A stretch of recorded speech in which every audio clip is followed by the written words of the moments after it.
lecture. And unfortunately, we just heard that Pia was supposed to give that, and her son got ill, so it's cancelled. And you will be informed what happens in a day or two by Marika. But tomorrow morning you don't have lecture anyway. We couldn't arrange in this, so notice anything for you. Oh, it looks like you are happy about it. It's in the morning. Yeah, I understand. This time of the year you rather stay at bed. Okay. So I think we all have met some in the beginning of this year, these studies, but my name is Hanna Järvenoja and I work in Lecture3 research unit, and my research area concerns especially motivation and emotion in this self-regulated learning theory area.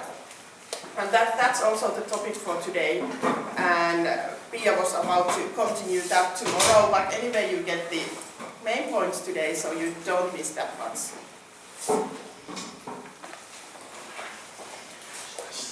But I was thinking that before, you have probably thought about this in your other courses, but let's set our minds to think about motivation, the role of motivation in 21st century learning and working. And if we think that things, what different things are part of learning in the future and in already today, and working, if we see working as a learning process as well, as it often is. There are lots of different things that you have to deal with as a worker, as a co-worker with others, also as a teacher with the students.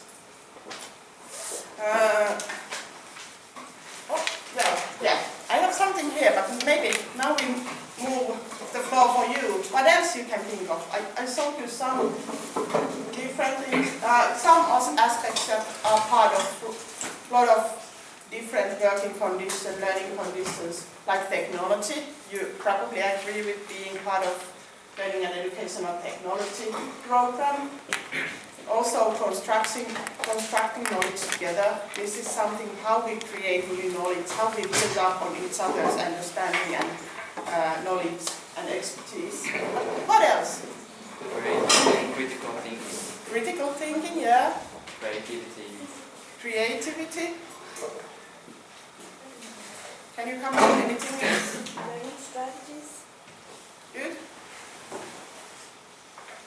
Regulation of emotions. Open-mindedness. Good. Yeah. And combined with the critical thinking, actually. It's important to be open-minded, but at the same time be critical thinker, not accept everything as it is provided. Yeah? Good? Often we deal in authentic learning tasks as we have in working life. But what we could also try to create in formal education is that the tasks we are facing are unstructured, changing, open. When we start with a new project, we don't often even know what is expected from us. Nobody knows, because we are supposed to create something new, something that no one else has done before. So that's something we need to deal with. We still have to try to commit to the self-regulated learning cycle, try to set the goals for us, think how we could, what kind of strategies we can use, how we can plan this process to achieve something that we don't even know yet exactly what it is. And especially also be willing to change these plans and goals while we progress, because when we understand it better during the process, we probably are able to better formulate the goals, change them when needed, and so on. Okay, that was too fast. So, also, complexity. We are dealing with lots of different things. Lots of things that comes with the actual learning task, like when it's unstructured and open and really you don't know even what it is, but also all the other surroundings around us. There are lots of different motives, like you were happy that the lecture tomorrow morning was cancelled, and there was two different motives. You probably wanted to also participate on the lecture, but on the other hand, it would be really nice to stay in bed and have 2 more hours to sleep. So there are two different motives, and they are okay.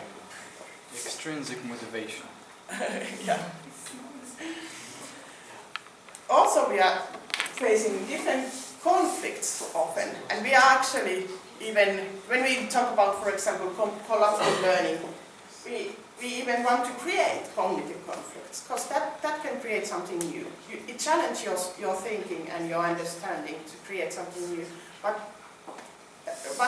we also face motivational conflicts or emotional conflicts, and those can actually hinder the learning process and the collaboration and so on. And we should be able to deal with them and progress and solve those situations. Creativity was someone was already mentioning that. Also, I think this is probably, and especially when we think about motivation, the role of motivation for learning today and in the future. No one else can take the responsibility of your own learning process and your development as a self-regulated learning. Because of all these other things, the complexity, all the requirements, you create your own learning path in long run. So you need to develop, and we need to develop our students, the future workers, to be able and to be willing to take responsibility of their own learning.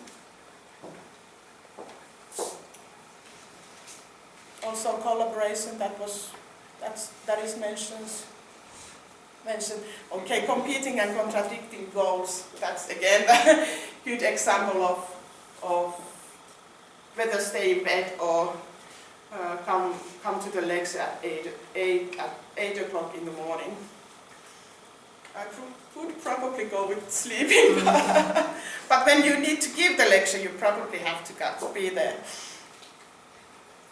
But all these things together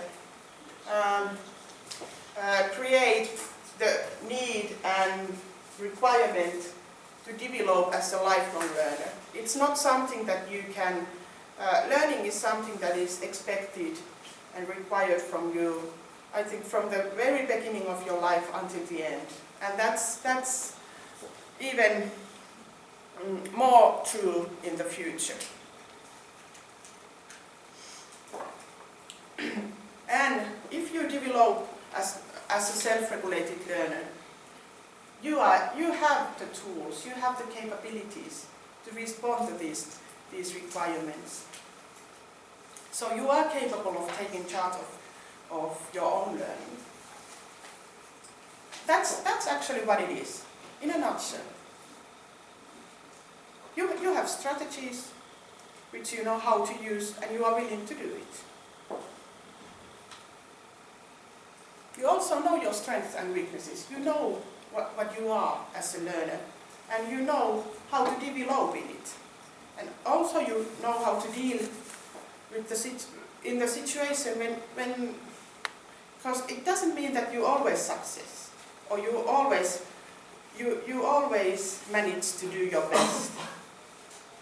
But it's fine, it's human, but you know how to deal with those situations, how to get further, and so that they don't affect too much on your different learning processes and your motivation in the future.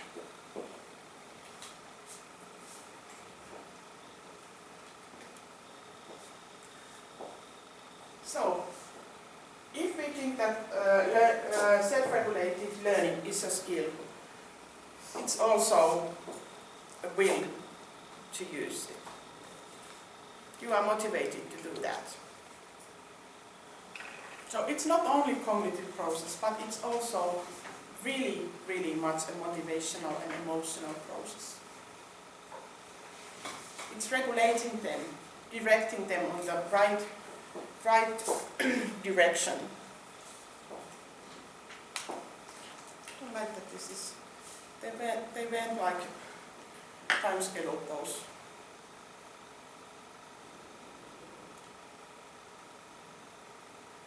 So I often say that what is the role of motivation? It probably comes here somewhere, but what is the role of motivation in self-regulated learning cycle or self-regulated learning process? It's the fuel that gives you going, and it's also the power that starts the process. So even if you have really sophisticated strategies, cognitive strategies, and you are really aware of this learning cycle, and you are good in planning, controlling, and be able to evaluate your progress. If you don't have motivation to do that, and if you don't have skills to maintain motivation, control the motivation, and also emotions as a part of motivation, those skills, the cognitive skills, become meaningless. You don't use them. You use your energy, your ideas, the whole focus to something else.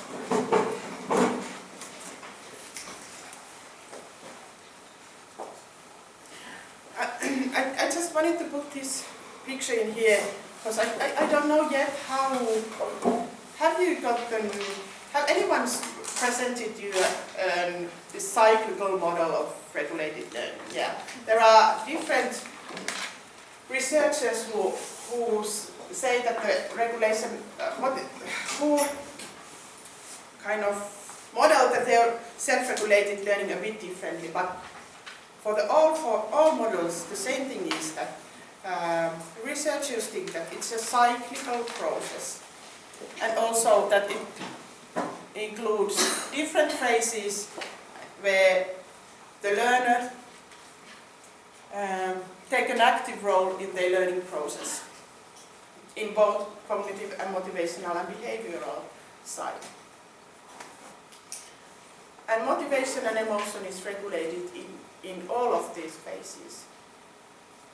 But maybe, what kind of motivational constructs come to front in different phases change a bit, and that's why we next go to the different, in learning theory and in learning research, learning science area, there are lots of different motivational theories and structures. Of course, they are all part of the same phenomenon, but they look the motivation, the role of motivation in learning from a bit different angle. And actually, these constructs and theories fit pretty nicely to the self-regulated learning model. Their role in different phases of learning come pretty clearly in front, and some comes in the planning phase where you are still thinking to which goals you commit yourself, and the other motivational constructs are more like playing a role in that performing phase where you do actually the task and control and monitor your learning process. And certain motivational constructs are important in the evaluation phase. So in here, when you evaluate how you achieve the goals you set yourself. But I would like you to, during this learning lecture, try to construct a mind map, and we have a couple of tasks in the middle where you think this motivation and role of motivation in learning from a bit different angles. But you can extend the mind map throughout the lecture while we are discussing, and I'm telling you about these motivational constructs. But you can actually start the mind map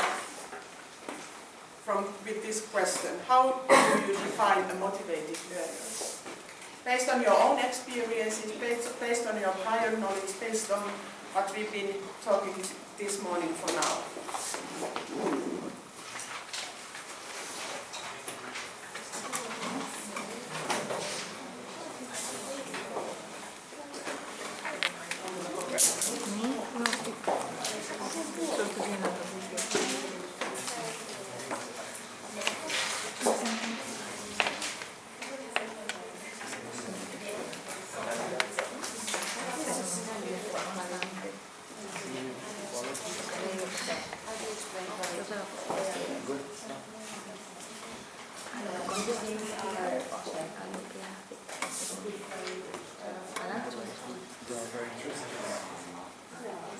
Pues antes una persona a la que le gusta lo que está haciendo es una persona activa, una persona que tiene conocimientos, o sea que es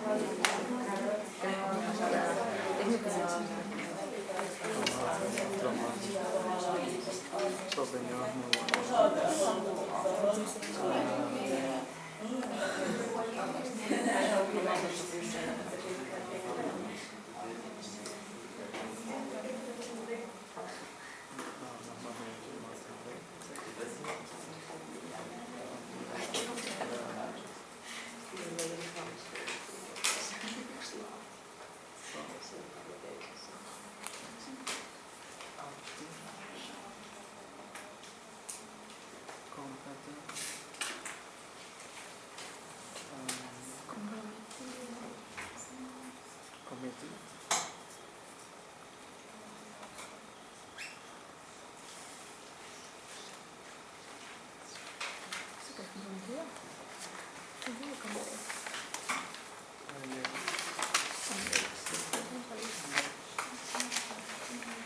lo que le gusta.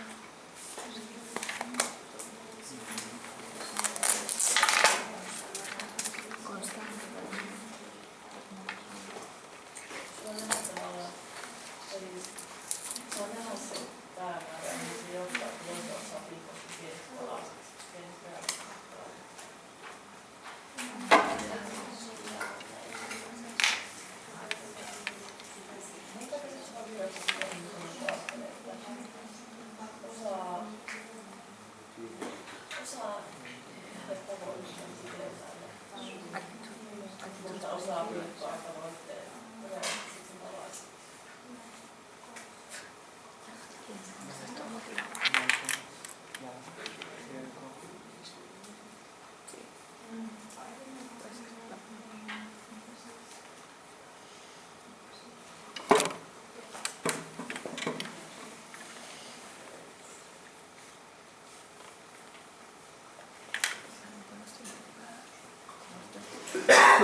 Just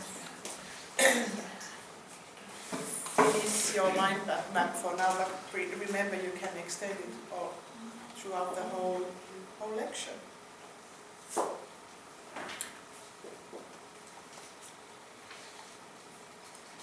But as I was mentioning before, to understand really the role of motivation as a part of self-regulated learning, you now have some kind of understanding what is self-regulated learning. It's a process, it's a cyclical, there are strategies involved, there is planning, there is this performance phase, and evaluation is really big part of self-regulated learning process. But by the way, the research showed, the empirical research showed that the evaluation part is really often neglected. So that's really a challenge, to really evaluate also your progress, and that's the part where you learn and where you can modify your strategies also for in the future, where you learn to see what was successful in my learning process, what worked, what didn't work, and why. You explain why and try to find reasons for that. So it's really important part of self-regulated learning. But okay, now this is, as I said, learning sciences have lots of different motivational constructs, and there is really interesting research going on in all of these areas, and we are not going too deep on anything, but just to give you an understanding of what kind of aspects affect to your motivation. It's not like one big thing, that you just have motivation or not, but it's composed of different aspects and different phenomena, and one of them is interest. And interest research is studying how your interest affects on your engagement to study, or to get engaged in learning activity. It is composed of affective reactions, or it creates affective reactions, how you react to certain types of tasks or domains or so on. It directs your attention, and also it affects how persistent you are to complete the task and keep on the learning process also in face of the challenges. And interest research has found different levels of interest. So there is a situational interest that awakes in the moment and is roused by contextual or social aspects. So for example, you get interested in something because of your mates are interested in that. I could give you a really simple example from my daughter, who has been riding horse since she was 6. And so she started in preschool and she get really involved in that. So she was really interested in this.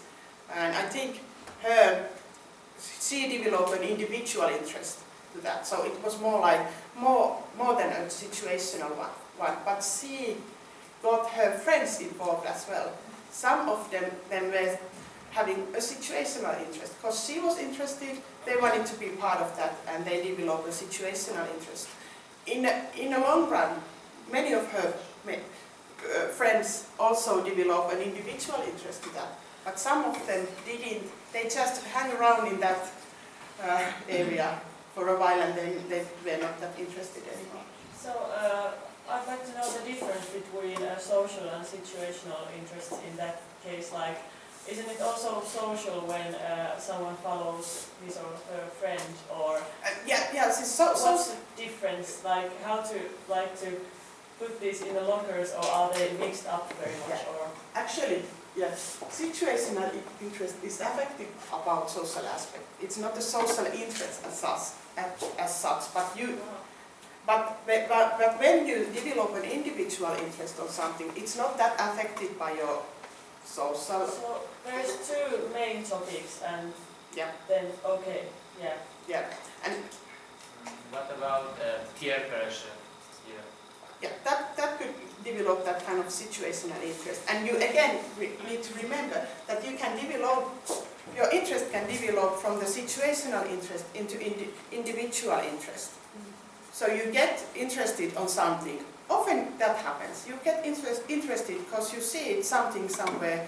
Your friends are interested on something, but in the long run, you develop your own individual interest, and it doesn't matter whether your friends are involved in that anymore, because you are interested of the topic as such.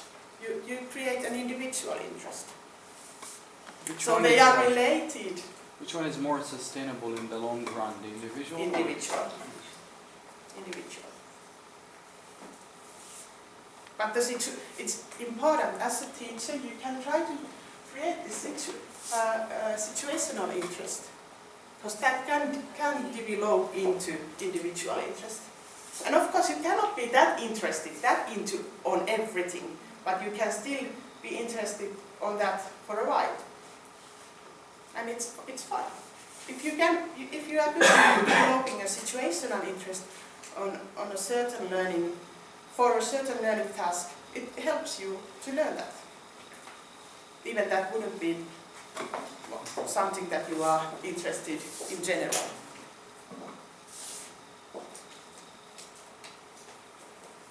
Okay, then one way to approach motivation is value. How you value the task. How important you see the topic. How useful you see the topic, and how much it requires you, and what it takes for you. This is really, if you think studying, you can, when you choose your field of studying, you probably consider how useful it's for you for the future, how interested you are. So interest come in play in there, how important topic is and what it requires for you. Especially if you think that you come to study in Finland from somewhere else. It's the cost of coming to different country where it's dark almost half a year. It's a really big cost, but is it worth it? If it gives you enough, you are willing to put that effort on that. So these are different aspects what the value research focus on.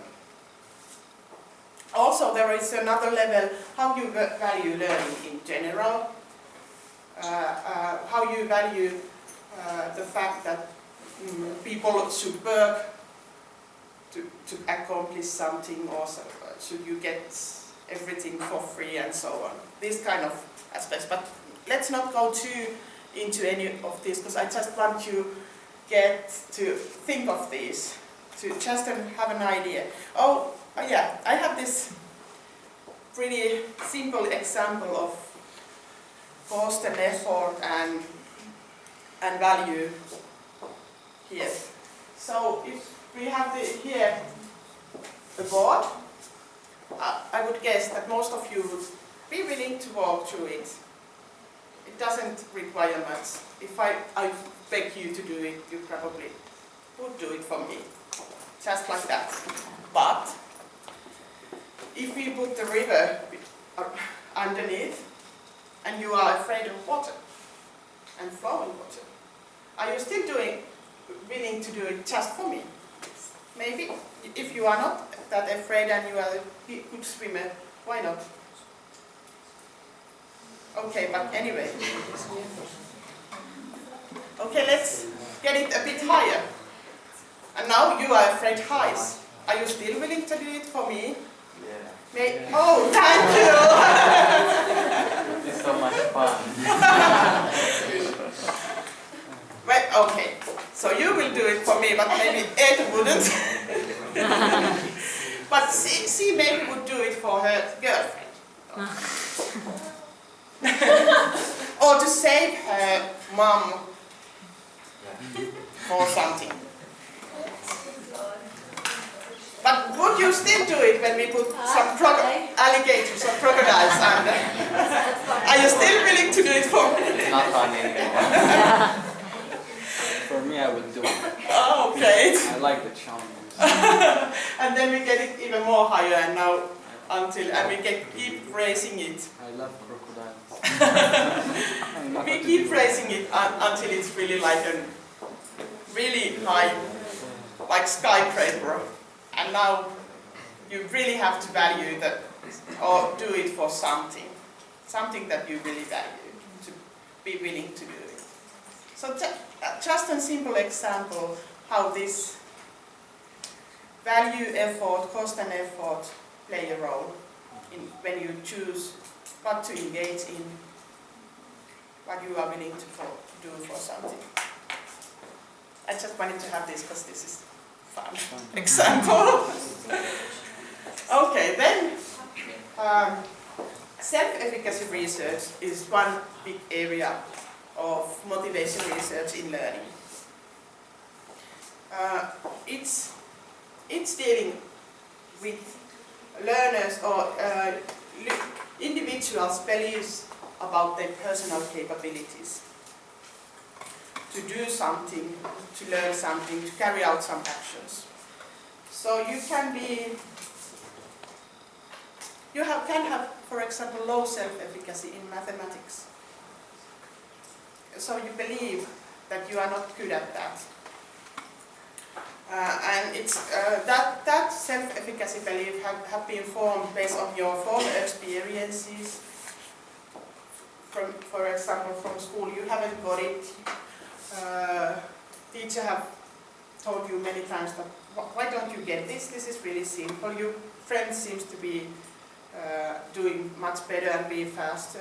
And these kind of things build up your self-efficacy. I'm not good in mathematics. It's not even worth to put an effort there, because that wouldn't give me anything anyway, because I cannot do it. So that affects what kind of goals you set yourself. It makes your self-efficacy affects, for example, how high you set your goals. What kind of activities you choose to perform the task to accomplish the goals. How much effort you are willing to put your thinking. That's really typical what happens in school, and this self-efficacy is often researched with also small children, because these cycles start from really early childhood actually, when children start to build up their self-efficacy beliefs on certain domains, on certain types of tasks. It could be it's not always domain, but it could be that I'm efficacy. I'm good at doing group work, and you then start to prefer the task that includes some kind of collaboration and group work. And you can start these positive circles, but you can also get to the negative circles. And that's self-efficacy. That's why self-efficacy, I believe it's really important to connect with self-regulated learning research. Because self-regulated learning research, of course self-efficacy research also wants to affect these efficacy beliefs, but through regulation, through controlling learning, actively affecting on your learning processes, you can change these beliefs.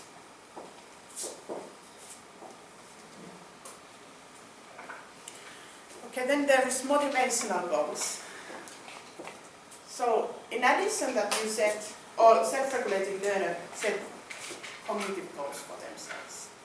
Concrete ones. I want to accomplish this in this time, or and you set sub-goals to achieve a bigger goal.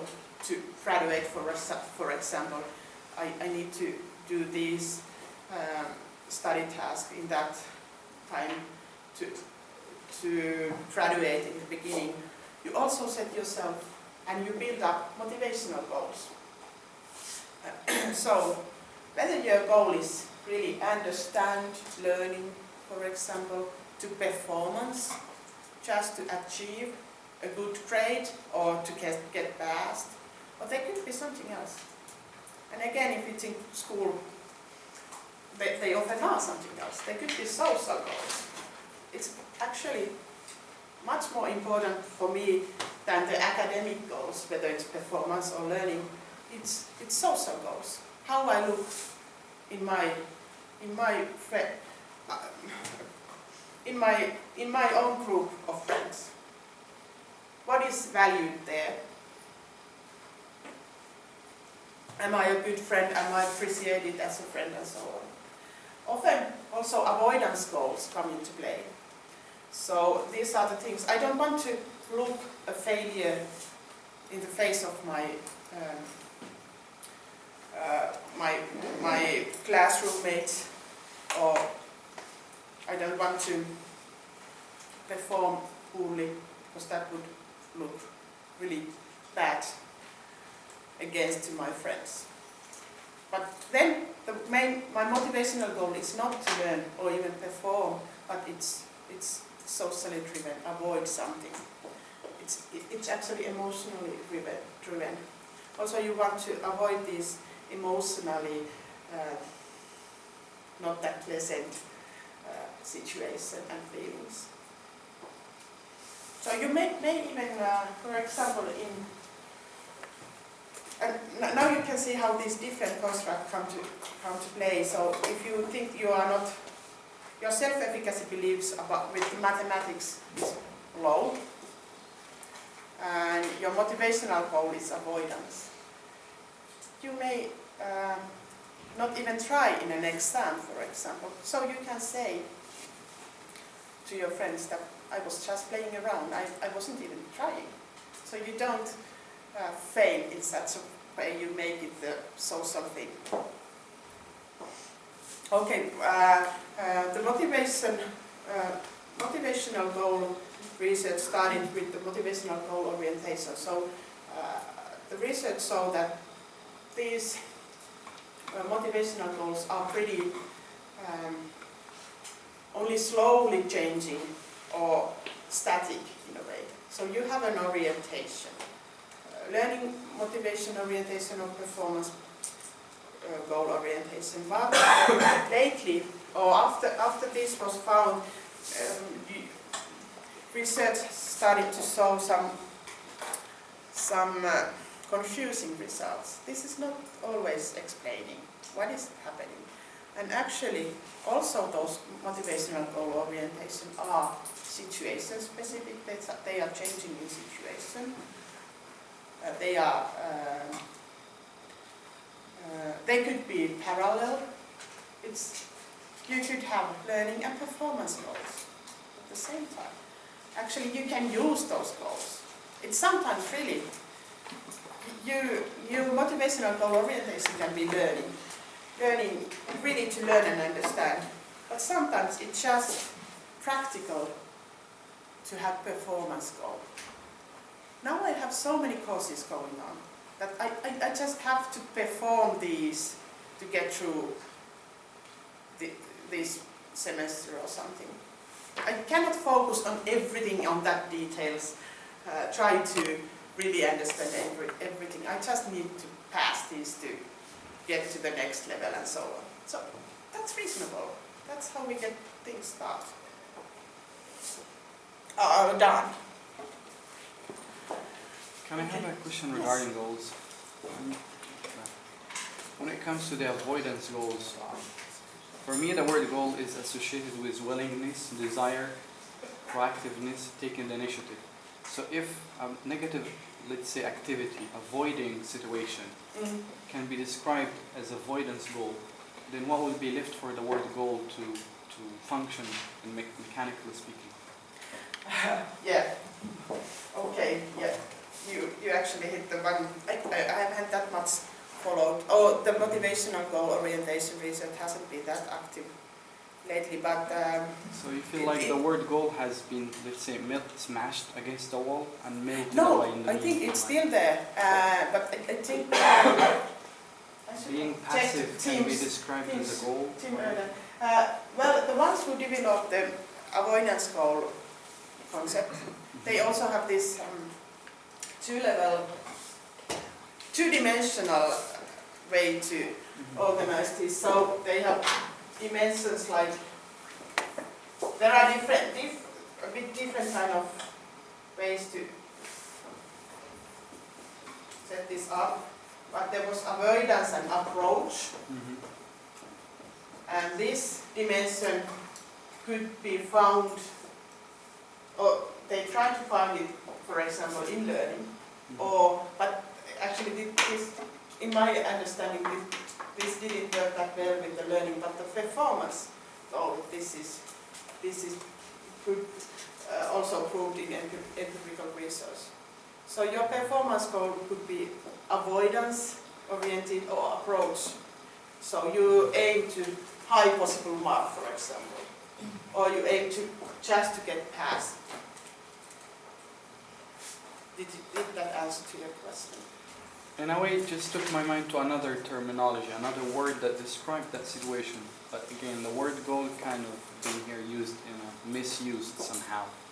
Because when it lost its favor as an initiative, a willingness, desire to do something that I can use as a benchmark to distinguish between the goal-oriented person versus the avoidance-oriented person. Yeah. Just kind of, yeah, now I can't use the really, word goal anymore in a positive sense, because anything would be a goal. If somebody doesn't want to talk, that's his goal. If somebody want to talk, that's again his goal. That could be a If somebody in means to between, get a goal. that's also a goal. Yeah. So there is no goal. Yeah, well, I agree with you that the goal is really challenging, Yeah. especially because there are different flavors in that, whether you approach it from the motivation side or cognitive side, and what is means forget something and what is actually the actual goal. Yeah. Yeah. So just kind of disappearance. But could you actually think anything else that could replace the goal there? I can. It's easy. It's a language matter, terminology. Avoidance activity or let's say action, not action. And this is something that we often, Strategy. in our research group, for example, with Jonna Malmberg, who was giving you a lecture just a week ago or something, when we talk about goals, we often realize in some point, because she's coming really on from the cognitive side. She's interested in metacognition, cognitive strategies and so on. And I approach often different things from this motivational side. So in some place we realize that when we talk about goals, we are talking different things. So you actually hit the point there. This is there, and you have to make clear what you mean when you talk about goals. Especially as a competence is used, let's say in HR, goal-oriented is a competence that is measured through, let's say, scales and certain set of behaviors that, let's say, a job applicant has to demonstrate during the interview, so that using these behaviors, you can grade them and give them, let's say, that he is a goal-oriented or he's not. Yeah. So if somebody says, I left my previous employer because I didn't fit, I couldn't handle my boss, that's not a goal-oriented, that's somebody who's avoiding his manager and his boss. So he could do the same behavior in current employer. So but he loses the benchmark. I wouldn't use motivational goals in that way. That's too risky. There are too many different things going on and affecting to your choices and to your decisions and so on. So it's risky to go in job interview to evaluate your motivational goals, for example. Study goals will be same. Okay, but let's move further. This is kind of my favorite to explain some things. So causal attributions. Explain how you explain your success and failure. What caused that?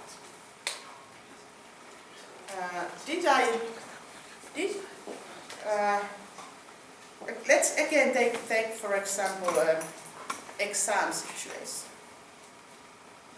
You prepare yourself for an exam, but you get a fail mark. How you explain it? Was it due poor lecturer who did really poor exam questions? So however I prepared, I couldn't do it because they were just so poor. Or what was the reason? Because this time I didn't manage to prepare myself well enough. There could be different reasons for that, but it was due to my preparing to it. Next time I can actually do better if I prepare better.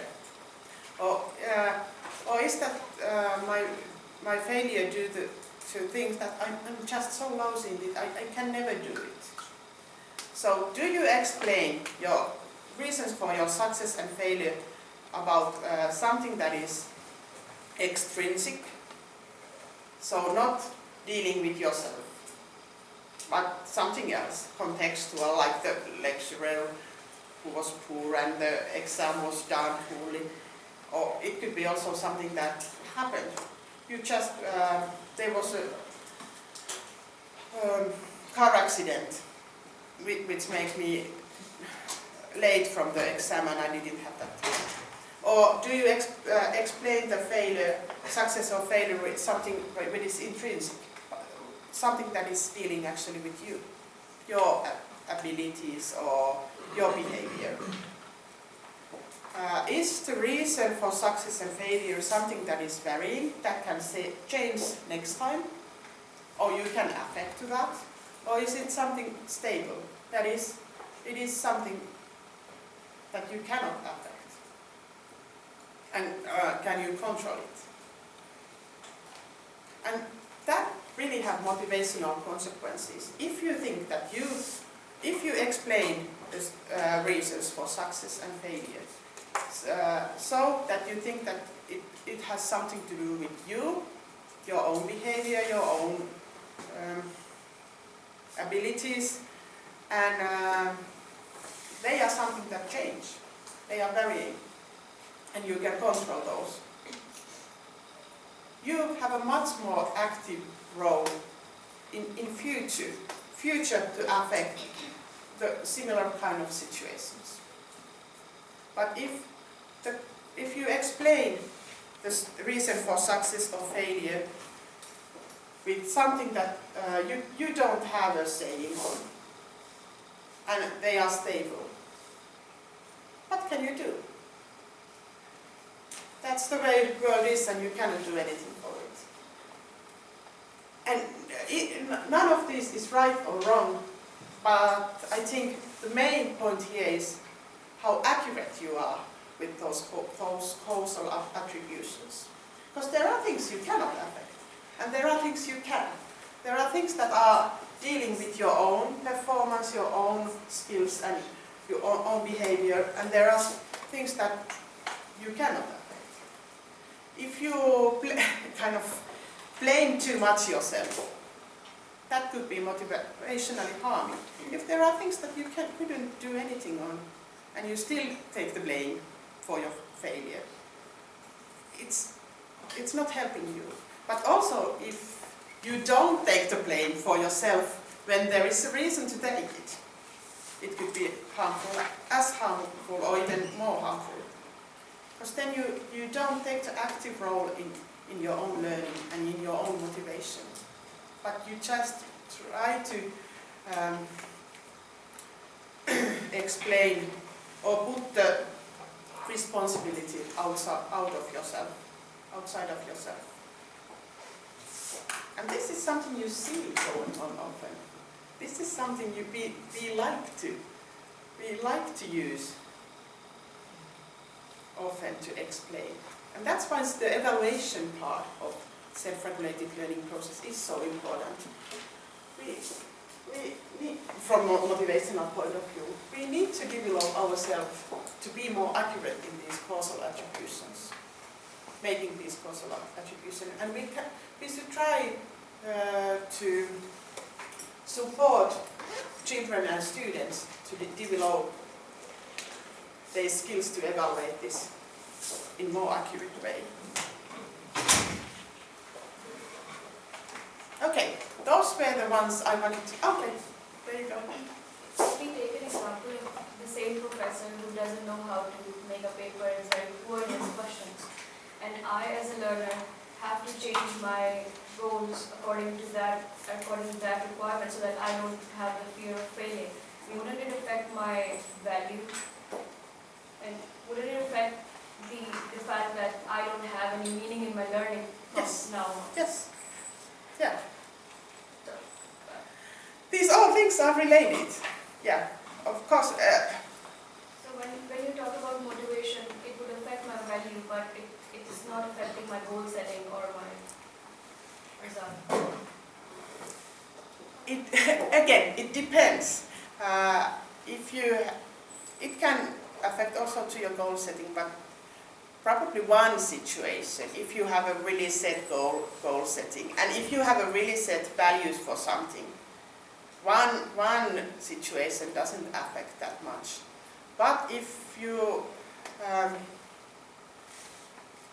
are still not so sure about what is the value of this anyway, and your goal setting is already towards more performance or avoidance or that kind of thing, that would support that, wouldn't it? So they are related, and some of these motivational constructs are like developing more slowly and in time slowly, but some of them can be affected in a more shorter time, so you can change, and they are more situational, so situations affects. And of course, like if you think about the interest, and as the research has shown that there is a situational interest and individual interest. So the individual interest wouldn't be affected that much with that situation, but the situational interest would have been affected probably. Because the situation didn't provide any support for that. So, I would like to kind of finish this motivational construct part of this lecture by really thinking, what do you think now? Is the motivation a static? And our discussion now leads really good. Really, it's a really good bridge to this.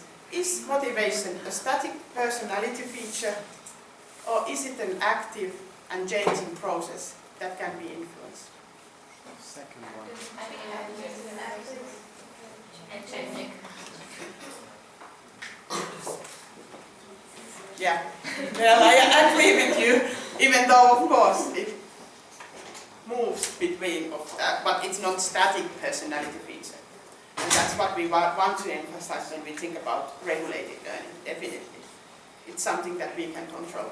I also think that these also get mixed together, like the personality of one person can affect how easily he or she gets inspired, or is there some depression, or what kind of the basic of the personality is, it may affect, and the basic level of your cognitive skills. And your personal history, your personal experiences that had built from the very beginning of your life had already set many of these motivational grounds for you, which is part of, I think, how you build your personality. So they are not so easy to change often, but they are changeable in time. If you are willing to put effort, if you are aware of these things, if you get the right support to do it, they can be changed and they can be directed differently.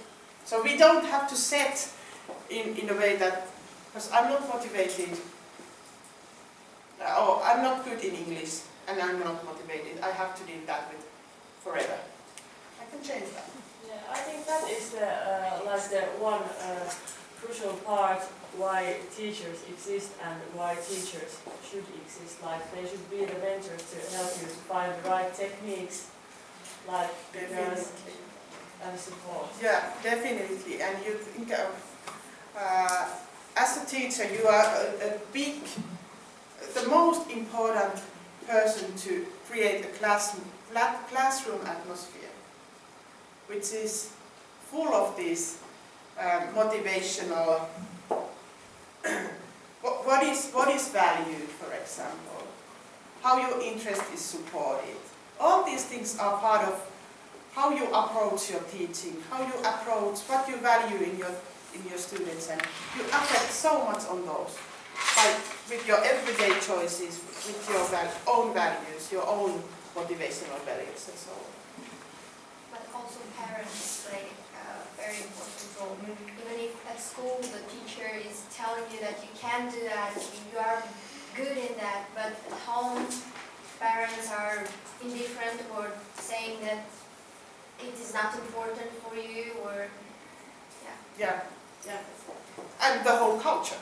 It comes from the individual who is surrounded with different people and different contexts, who all have an effect on your motivation. But what I still want to emphasize, you are experts in learning. You are studying to be experts in learning. So what we want to,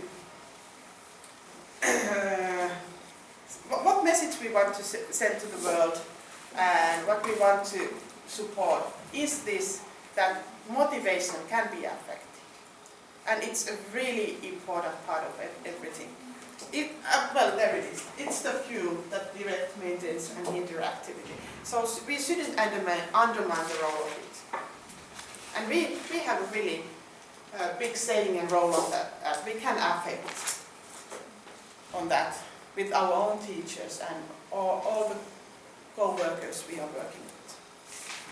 So that's the main thing. Let's think that we are the active ones and not think too much of the things we cannot affect. For example, we cannot affect that much on parents' attitudes. But we can do something in the classroom, and that could be really the one thing that makes a difference. The question is always how. But what? How. The know-how to how can you do that? Yeah. It's easy Well, to say we can do this and that, but it's always challenging to find a way to do it. You get stuck because you have a lot of things to do as a teacher. You have curriculum, you have policy and administration and system that you're following. Yeah, but of course when you plan your teaching, when you plan the curriculum, you can also be aware of these things and think the motivational side of these solutions, how this affect us from the motivational side. How much we have time? Half an hour. I have some examples here, how we have done it.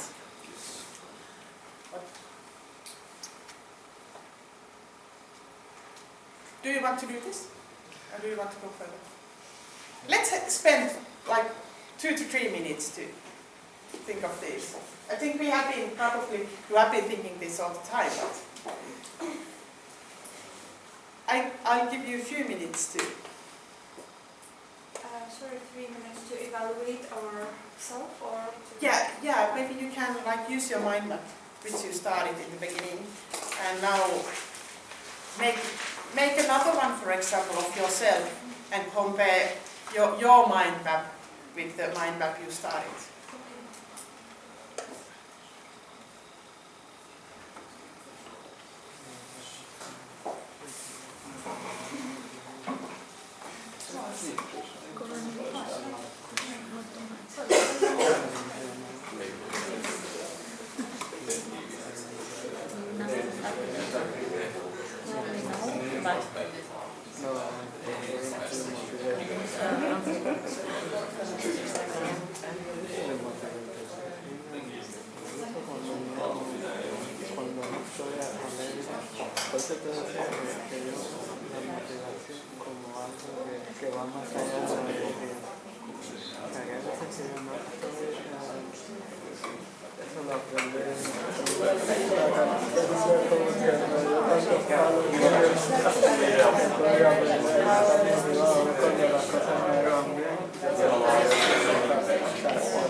Okay, it's a pity to end this. It sounds like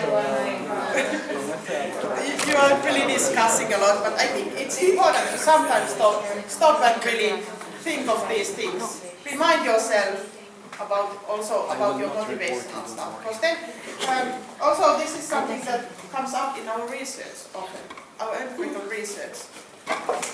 So if we don't make these things explicit, people seem to kind of forget this or undermine this. Cognitive processes and cognitive stuff get all the attention because they are the ones which are easy to measure.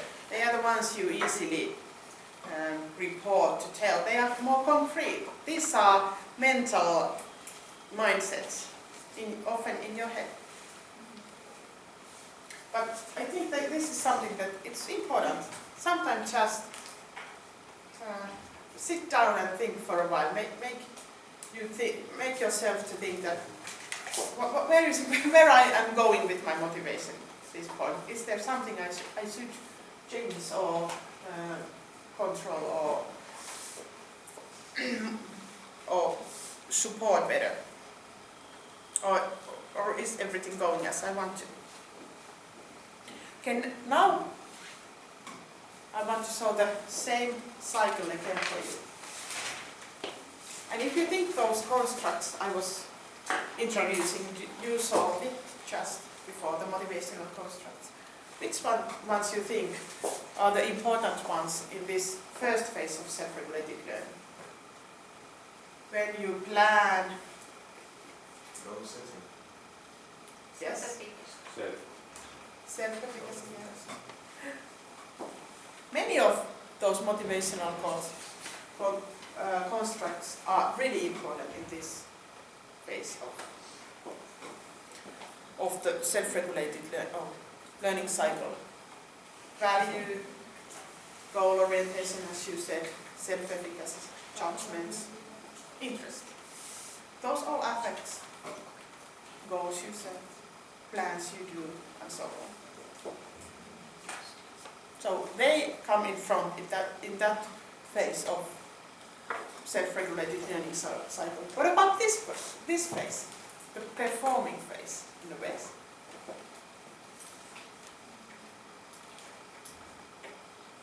Yeah, it's more challenging. I agree. Again, because the cognitive process is so front in this phase. But there you need like kind of situational strategies more. Good, yes. Really, that's, yeah, you need to be aware of those motivational aspects that are affecting your learning. Yeah, and the situation, yeah, really that is something that is, our research is showing that in this phase, motivational and emotional, the role of motivation and emotion in this part of regulated learning cycle is really situation. Because it's not that straightforward that when you set your plans and goals, it's all set. But then the situation, then comes like competing motives. This is often when I use the example of doing your master thesis. Who wouldn't want to do it? You are all committed, motivated to do it. Because that's the one thing you have to do to graduate or finish your PhD thesis. Just thinking of Hector and Anna. But that's one of the biggest reasons why our students do not graduate. They are not able to finish the master thesis. So you need to control the motivation and keep it going, maintain it in the situation, when the different situational factors are affecting it. When you have decided that today I'm writing my master thesis, but then your friends go that let's go to have a beer or let's go to the movies or something else. Which one you choose at that moment, at that situation? And the process is full of these things. But I think one of the reasons why people don't finish their master's thesis is because they are afraid of moving on. They might have a job, but if they finish their master's thesis, that means that they won't come back. Yeah, there are of course different reasons and different explanations why people don't finish.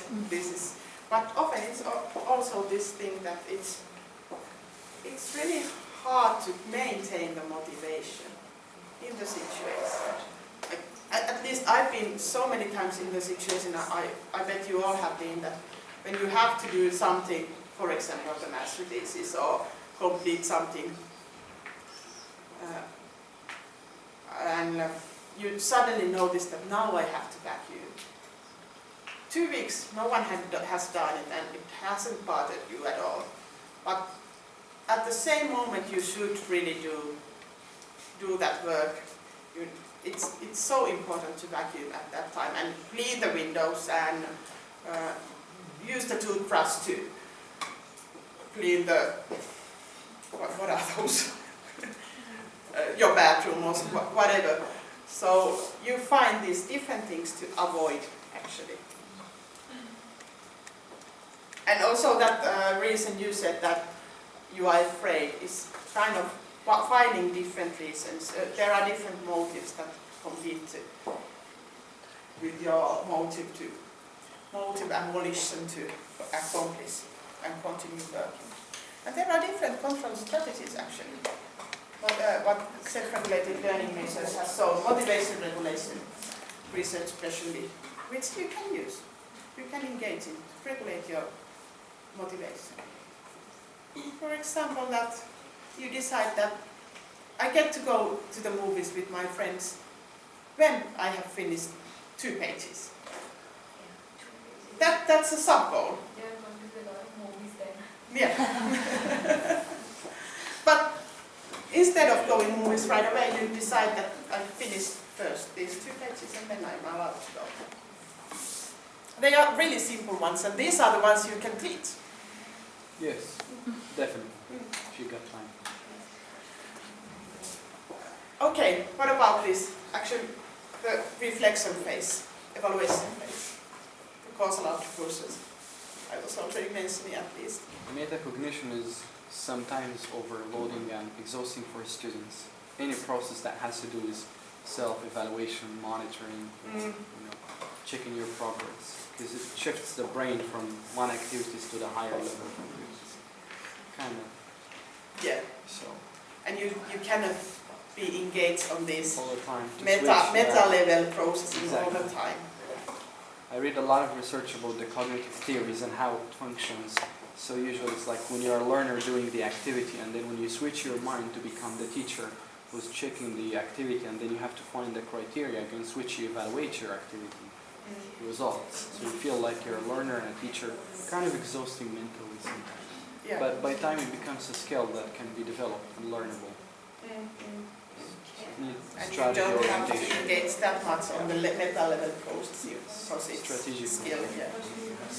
And yes, another point to the previous point that you were talking about, that I think that being motivated is not enough to accomplish a certain task or work, because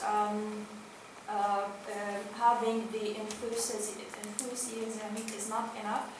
Also, I have experienced this with students that some of them are very motivated to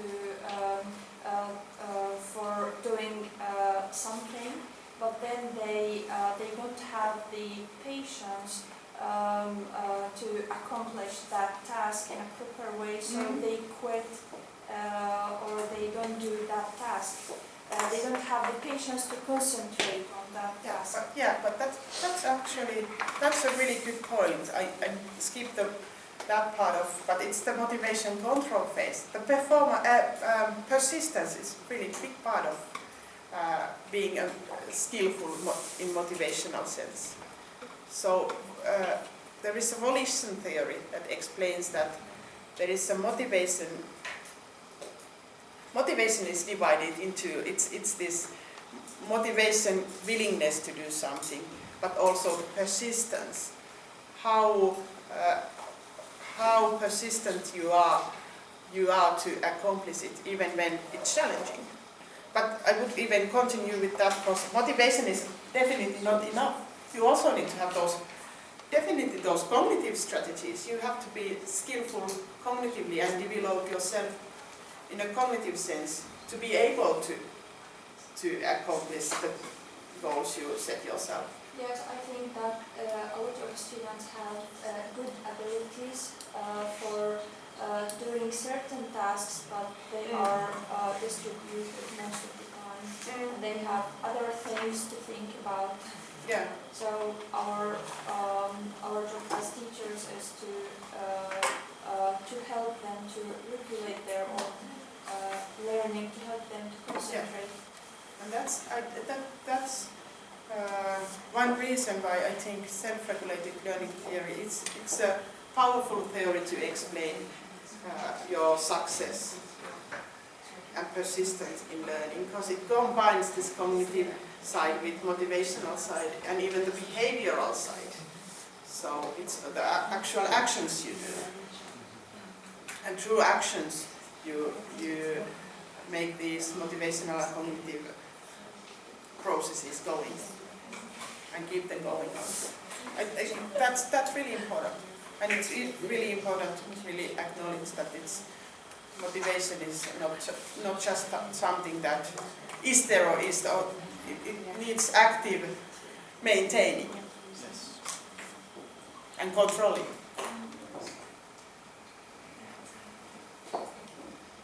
Do you want to see a short video clip about your motivation? Yes. Yeah.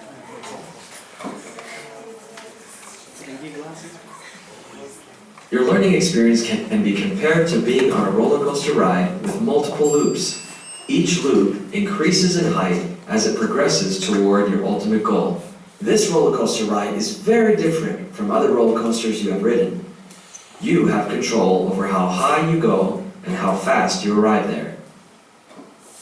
In order to arrive at your desired long-term goals and become your future L2 self, we must first have short-term goals. Let's begin with what gets this ride started and moving to your desired educational destination.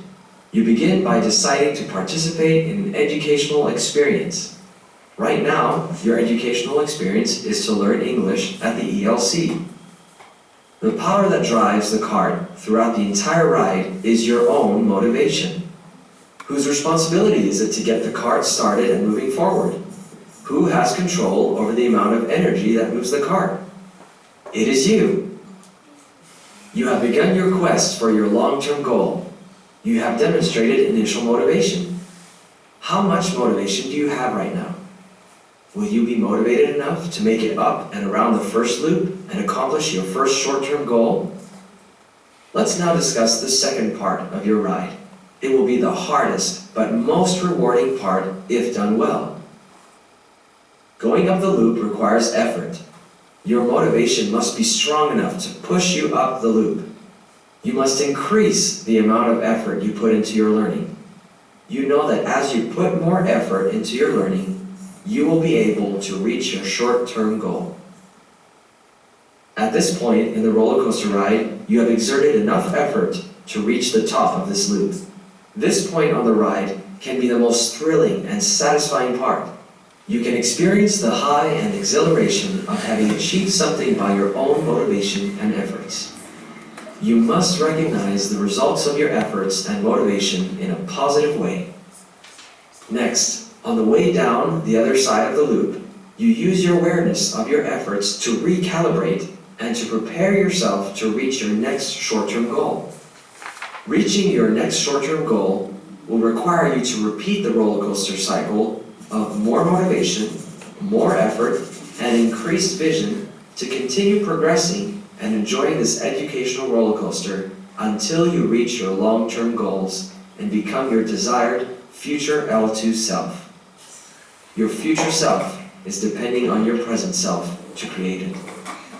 That's so motivating. Self-reflection. I feel excited.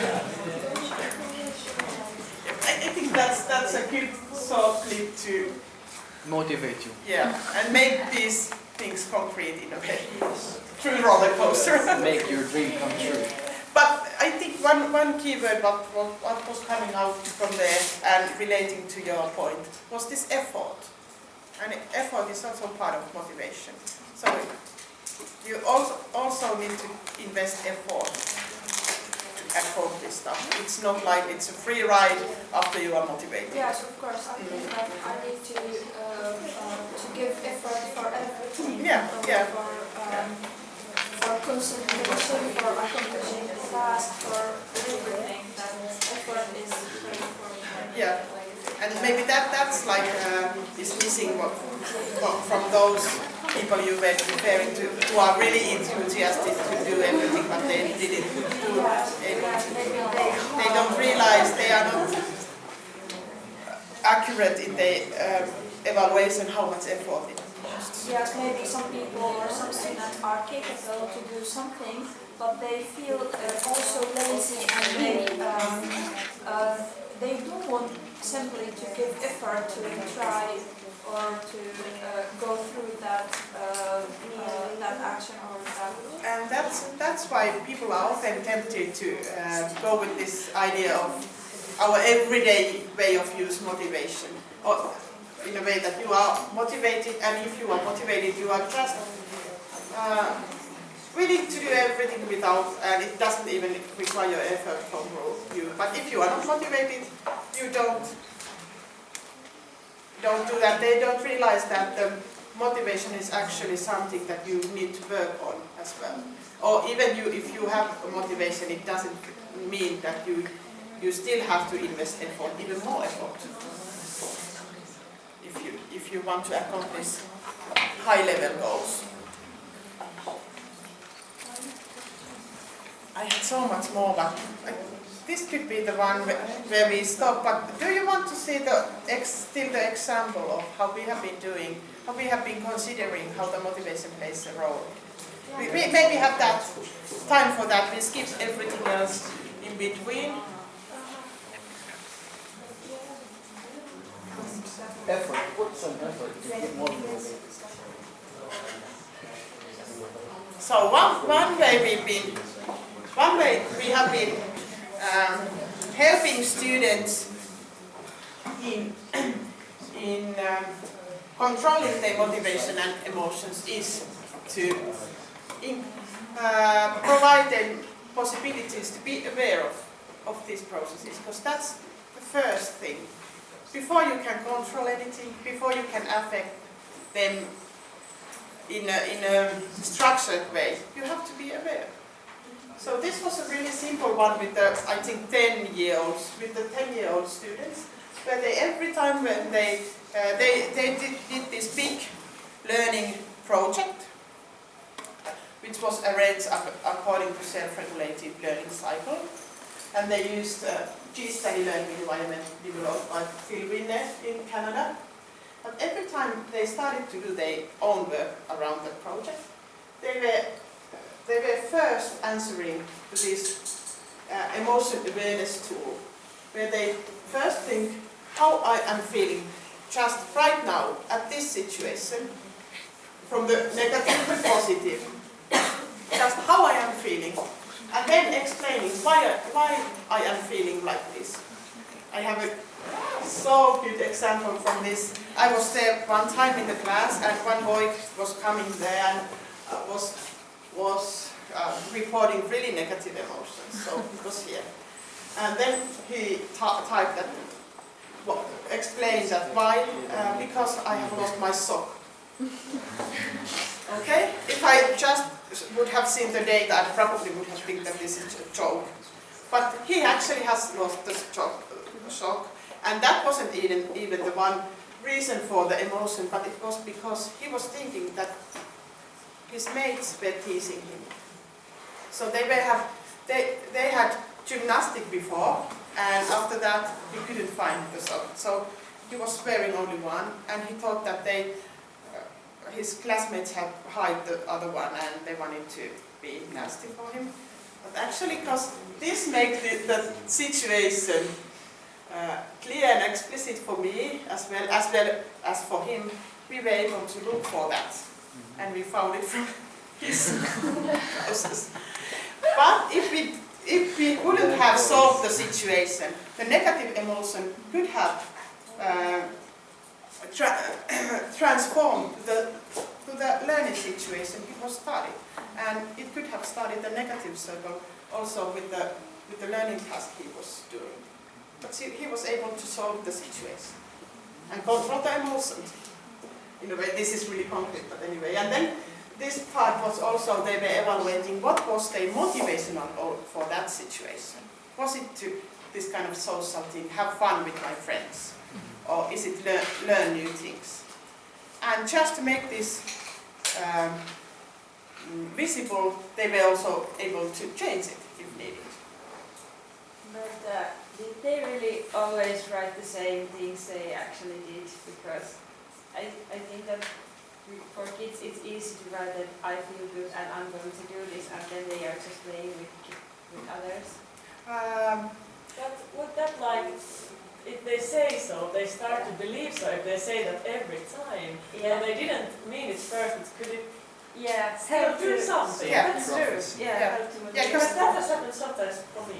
Yeah. And that's actually, of course we collected data as well, but the one big point was to make them aware. Anyway, by answering that, they started to think about those So things. it doesn't even, it doesn't matter so much if they did it or not. Yeah, Yeah. maybe. In a way. Of course we would have found them to be accurate, but... And this is another one, when this is with higher education students. So we planned different kind of tasks, which were collaborative learning tasks, which were structured really differently. But also in addition to thinking of how they affect on their cognitive and collaborative processes, collaborative interaction. We were thinking, what is their motivational contributions? How they affect, for example, to the interest? Which setting can create emotional conflicts more? And what the students can be provided to solve those situations when needed. This is another research project, but this is just an example to show that you can actually, as a part of your planning work and your teaching work, to think also the motivational, how they affect on the motivation, how your solution affect to the motivation. Just a quick example, because we have to finish. Yeah. I said this is for another lecture if you need some other time. Okay, thank you. Okay, just Don't go just yet. I have the concept for you. Fine. Oh, but you can, yeah. And if there was someone who wasn't here